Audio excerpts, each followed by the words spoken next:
Apektado ang kabuhayan ng mga mangingisda at magsasaka ngayong may COVID-19 pandemic.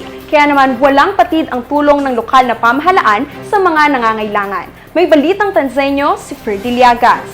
Halos makipagpatintero ang grupo ng mangingisdang ito sa Coast Guard tuwing papalaot.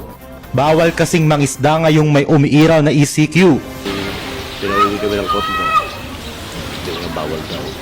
Biyaya naman kung ituring ng magsasakang si Obet ang pandemya. Imbis malugi, lumakas pa raw ang kita ng produkto nila.